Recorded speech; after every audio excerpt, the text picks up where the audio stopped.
All right, everybody. So we are back together again.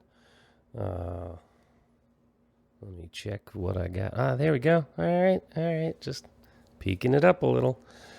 All right, we are back. KnowRevolution, KnowRevolution.com. Check it out at some point in time. Like and subscribe, share if you would be so kind if you find anything here interesting. So I think we're going on number 4 here. And so today we're doing the BRFM book review from memory. And quite a while ago, I read a book called The Richest Man in Babylon. And if you haven't come across it, I would say don't bother because I'm just going to share everything with it. But no, it's definitely worth it. It's also a really awesome audiobook. You can find it out there on the tube as well. But Richest Man in Babylon. Basically, this has a lot to do with self-improvement. There's an awful lot on this channel that I'm going to be talking about that has to do with self-improvement. I don't really know if I'm going to go so far down the line of saying, oh, here's the steps for this, that, or the next thing. I have found some of those things to be of value, but in practical application, I think what I've come across in just observing how people react to different things is when they are ready to make changes in their life, when they are really, really hungry for those changes, and it usually stems from them getting to an end of themselves. We kind of came across this the other day on one of the other podcasts I'm involved in, where one of the guys was talking about how a particular substance that he uses, he says he didn't want it or didn't need it, but there's a big difference between a want and a need. And I made the point of, well, he does need it, because if he didn't need it, it wouldn't be in his life. There's a lot of people that will argue those types of things, and we'll get to the book review here in a moment. But I do want to bring this up because I think it's important for people to understand where they're at and how that can change, and how quickly it can change, either by external situations, which is usually how it goes for people, because most people are not as inner directed as they would like to think they are. But it can change very quickly too, from being inner directed, from making a choice and a stand. But this concept of want and needs came up where he's like, he doesn't need alcohol anymore, doesn't even want it anymore. But he likes edibles for some whatever. Not that I give a shit. It's his life, et cetera, et cetera. Not my thing. I'm not into any of it. I don't really care for any of it, because over long periods of time, just observing, I don't see it bringing beneficial things to people's lives. So whatever. That's my opinion. Not trying to say it's right, wrong, or otherwise. I'm just trying to say from observations of watching people do what they do for decades.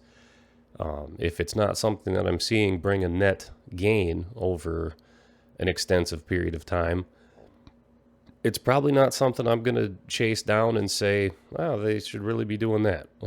Unlike things like exercise or reading books or whatever.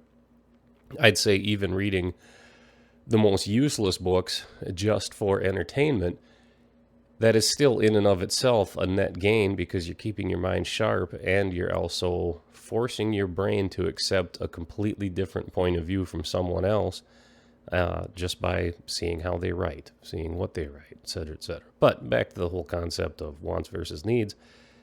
You can drive up and down any street and you can see how people define the differences in their own lives between what they want and what they need.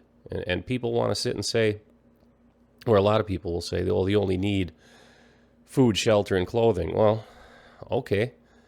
It's kind of been proven. Put a person in solitary confinement, well, they've got food, they've got shelter, and they've got clothing.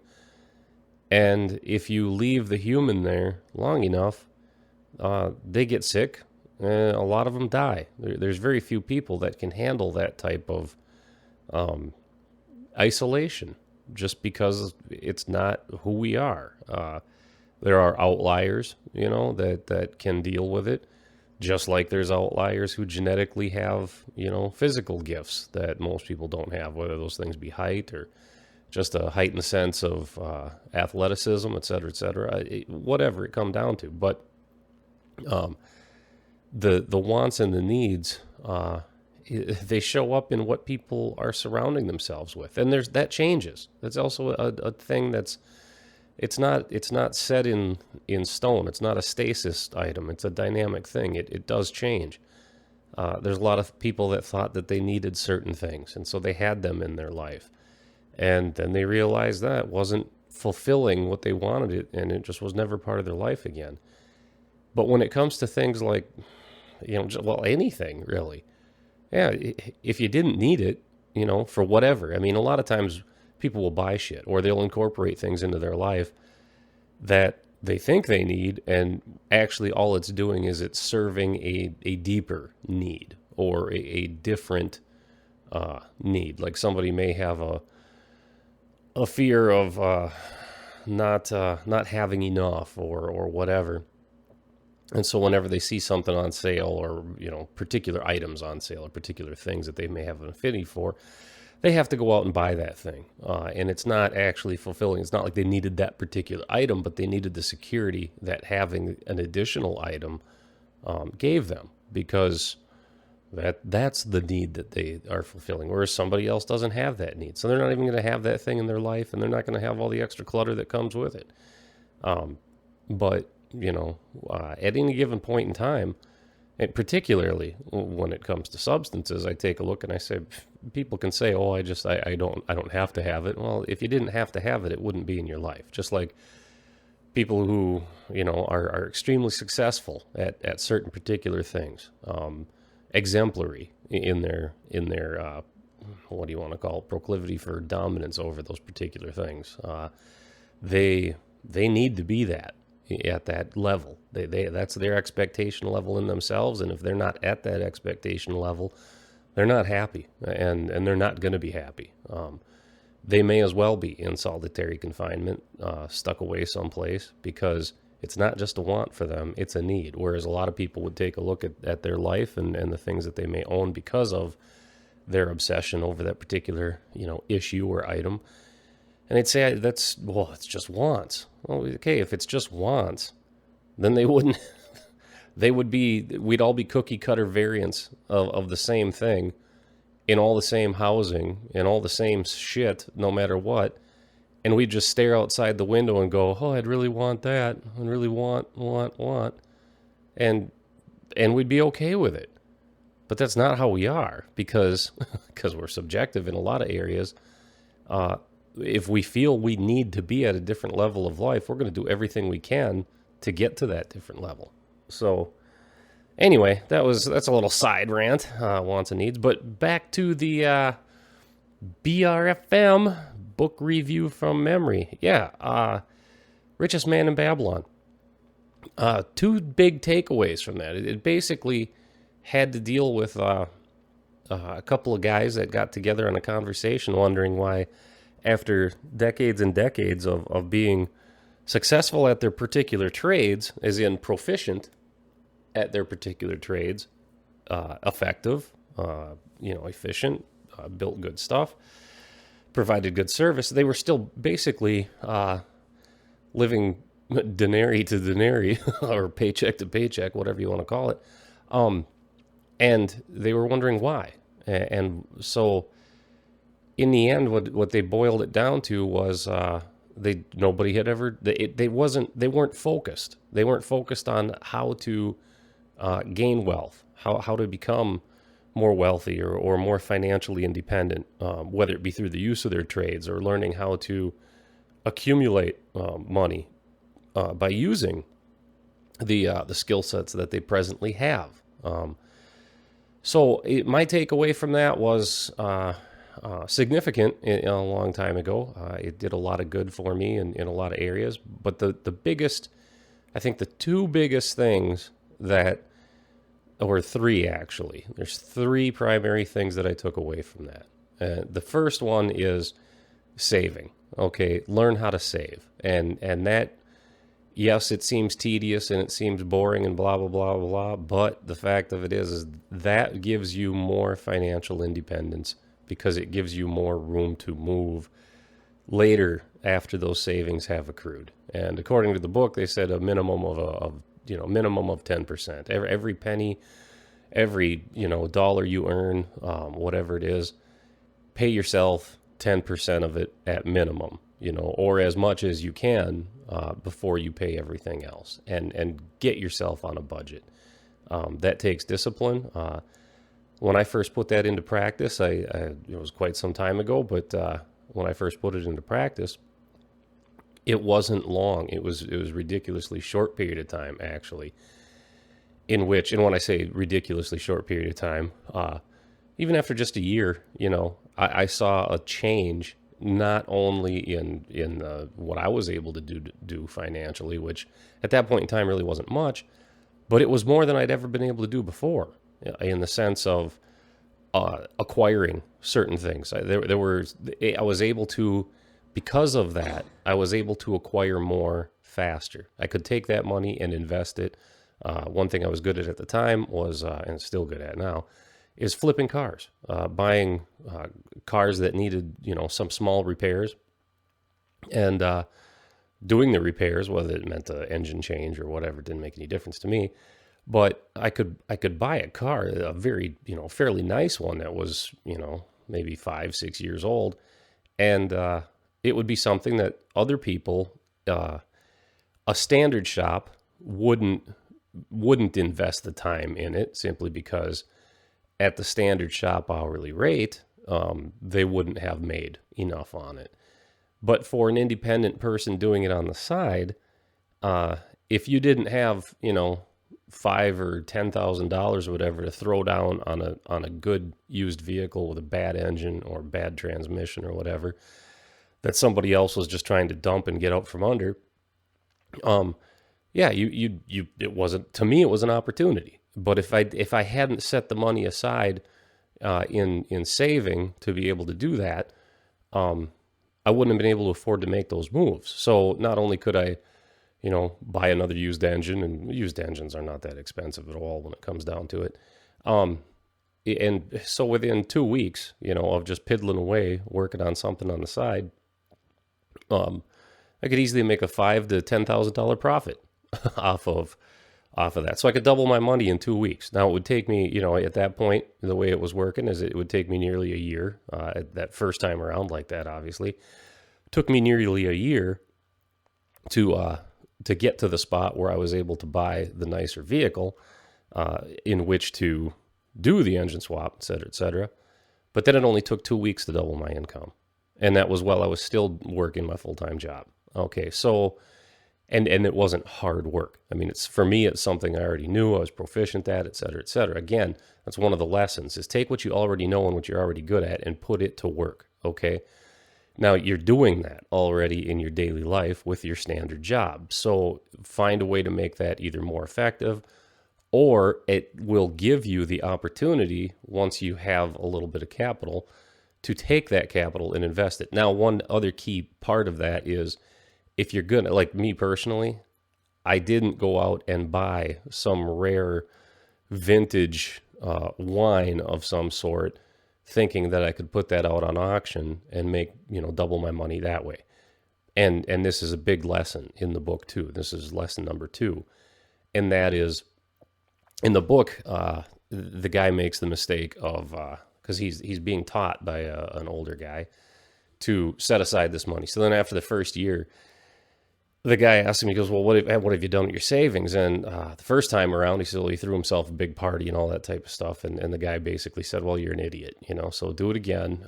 So then second year, he says, well, this time he got a hold of a bricklayer or a brick builder friend of his who was traveling to go do some trade somewhere else.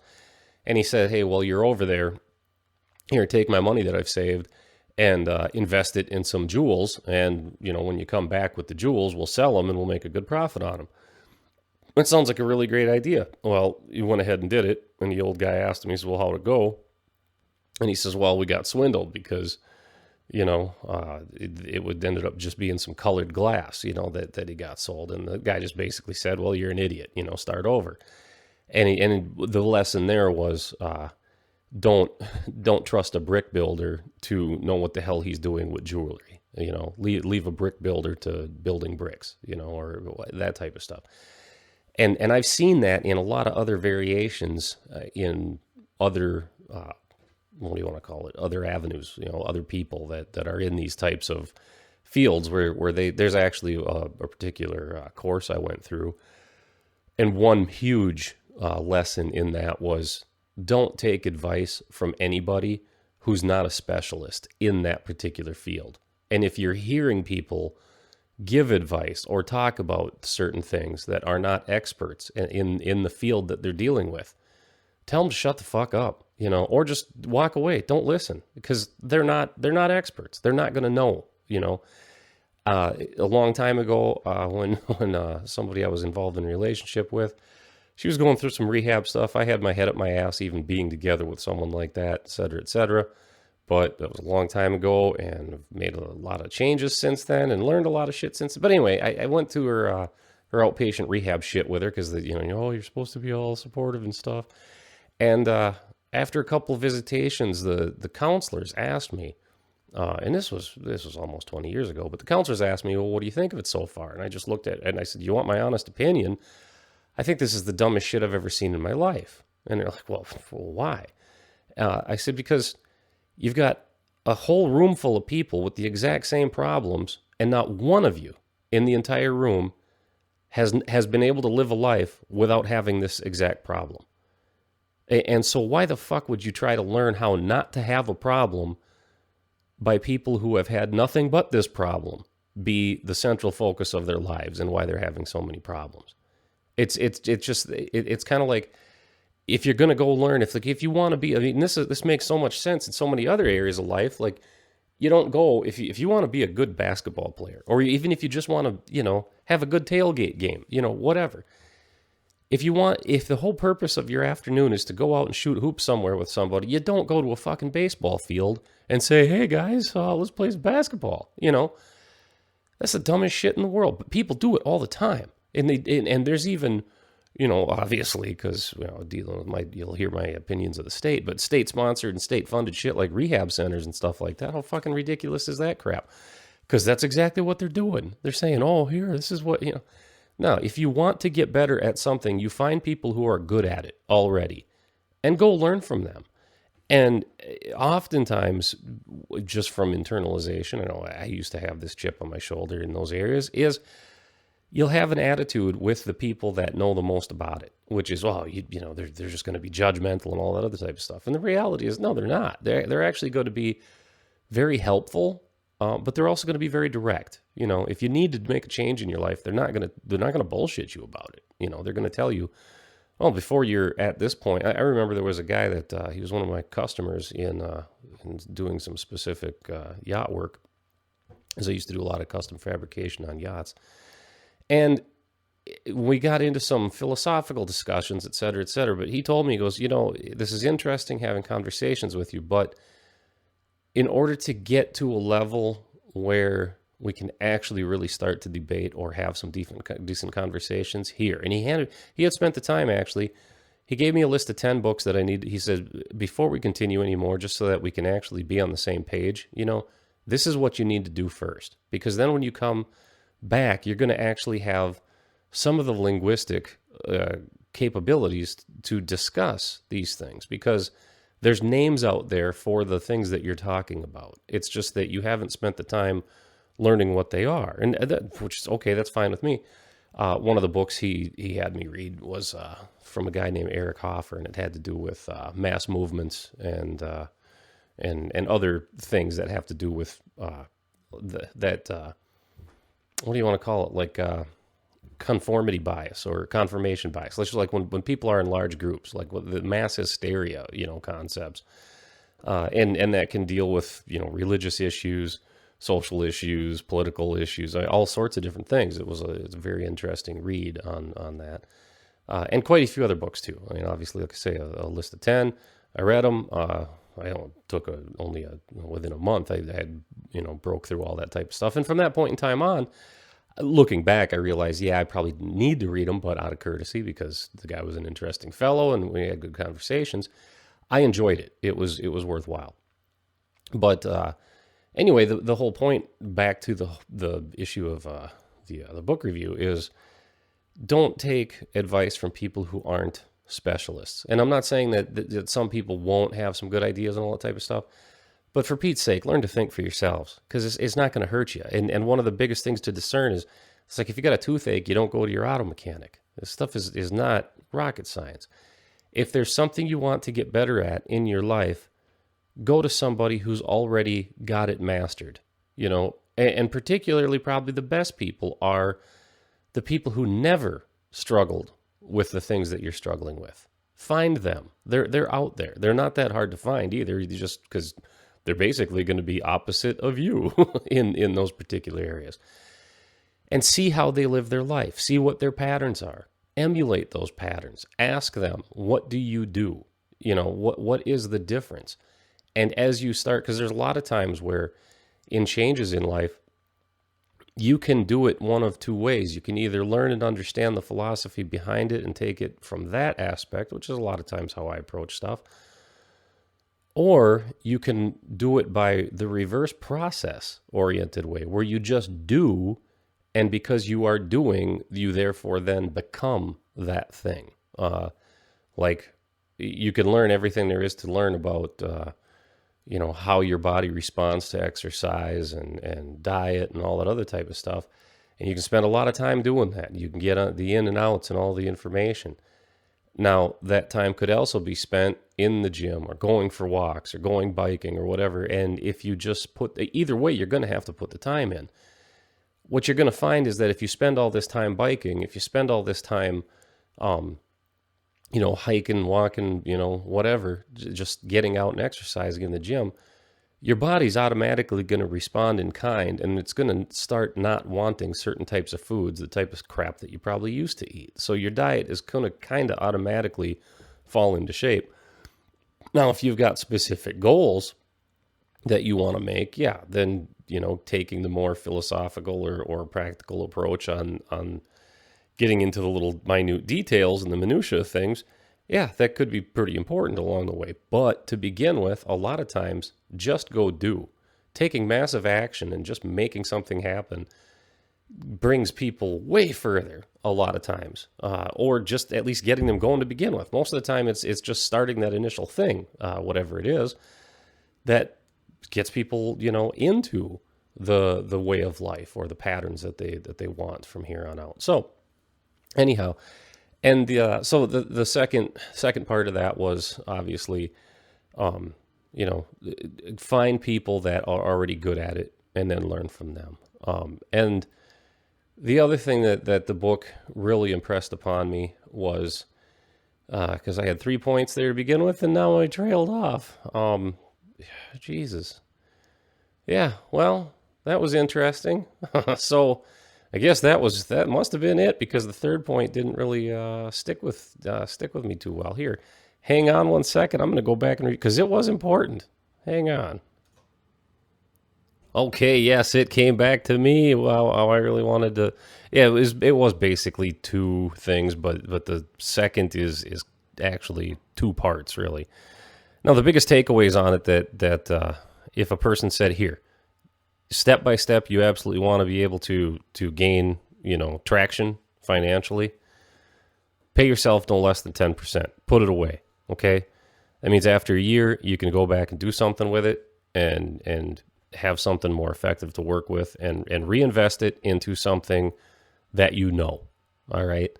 That's the second part, okay? In that reinvestment side of things, again, that comes down to either use the tools that you already have, the skill sets that you already have, something that you already know, or, in that process, if you're going to invest in somebody else, make sure that you're investing in them or a product that they are specialists in, because you're not going to learn from people that, or you're not going to be able to trust people. And it's not because that they're not trustworthy people. It's just that they don't know.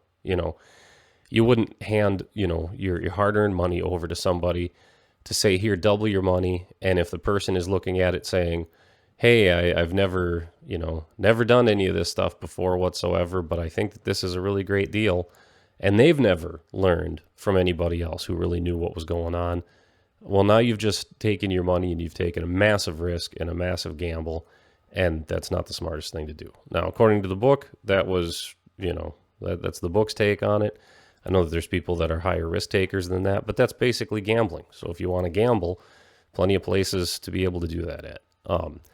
So basically the 3 takeaways from the book that I got that were really effective is, learn how to save, get used to it, budget yourself. That's the first part of it. Second part is then invest in things. And then that third part is when you invest in with people that, that know their trade, that are good at their skill, that are proficient at it already. And part of that, in that tie-in with that third part is also when you talk to people, and it doesn't matter what it is about. It can be about, something that's going on right now is like the coronavirus. All right. This is just an outside independent thought, but, and I don't really care what people think, but applying that concept of listening to people who really know. Well, I can tell you this. Everybody with half a brain understands that the government's lied to you.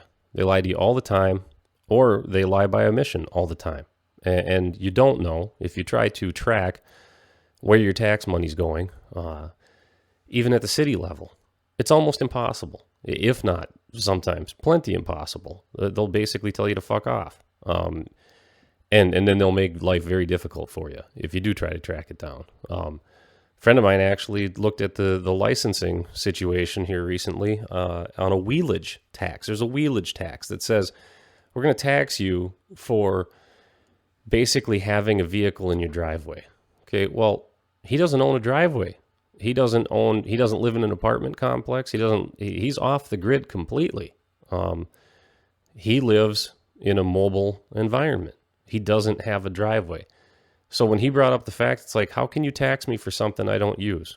And people honestly don't use it either. It's an illegal tax, because if you have a residence anywhere, you are automatically, through that residence, you are granted the place to park, and that's part of having that residence, whether it be an apartment complex or however it's set up, or a private home.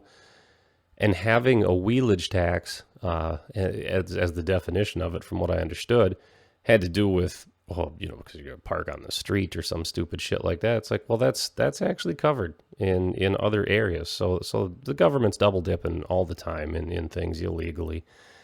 But because it's the government, for them it's legal. But my whole point is, government lies to you all the time. So like even with this coronavirus thing, one thing that I have yet to have an email, a phone call, or a letter from my healthcare system, from my doctors, any of them that I've ever dealt with. And when I say my doctors, the ones that I have visited in the past, not one single specialist has gotten a hold of me in the most impersonal way possible to say, hey, this is actually really a thing. Okay, not one. Basically, it's all, from any information I've seen, it's all government driven, which to me is, well, they're full of shit 90% of the time, because they're going to lie to you for whatever ends they're going to lie to you for. Or it's journalists in mainstream media pushing the shit constantly. So, and I'm not saying that it's not a thing. It very well could be, but I don't know. I have, if I'm going to be completely open-minded and say what is actually going on here, I can't say with any definitive yes or no that this is actually it, because I have yet to see anybody in my personal sphere who's a specialist in anything bother to reach a hand out and say, hey, yeah, this really is an issue, just going to leave a general email, from the healthcare providers, your standard doctors. Send an email out, because I get emails from them every now and then for other issues that I've dealt with. Not impossible. So that's just a little side thing. So, but it comes back to, as far as personal stuff when it comes to that, particularly in how you invest and what you invest in. Excuse me. Getting on towards the evening here. Yeah, people have opinions up the ass. One of the courses I went through a couple of years back, that is one thing that they said is, they had us do that for a week. 1 week, an exercise called No Opinions, If you have never been paid for it professionally to do it, you just, sorry, it's not on your radar, shut the fuck up. You don't know what you're talking about. And there's a lot of truth to that, because a lot of times we're spewing a whole bunch of crap that we don't know shit about because we're not getting paid for it. I think in my particular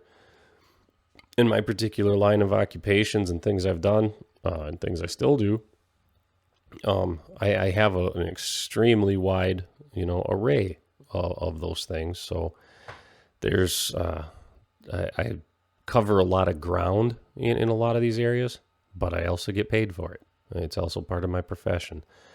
When it comes to mechanical aspects of things, I've done mechanically just about anything someone can think of. So in that area, yes, somebody wants to have a conversation about, structural steel, melting points of structural steel, and planes running into them and things like that. Yeah, I'll school you on that all day long. Not an issue whatsoever.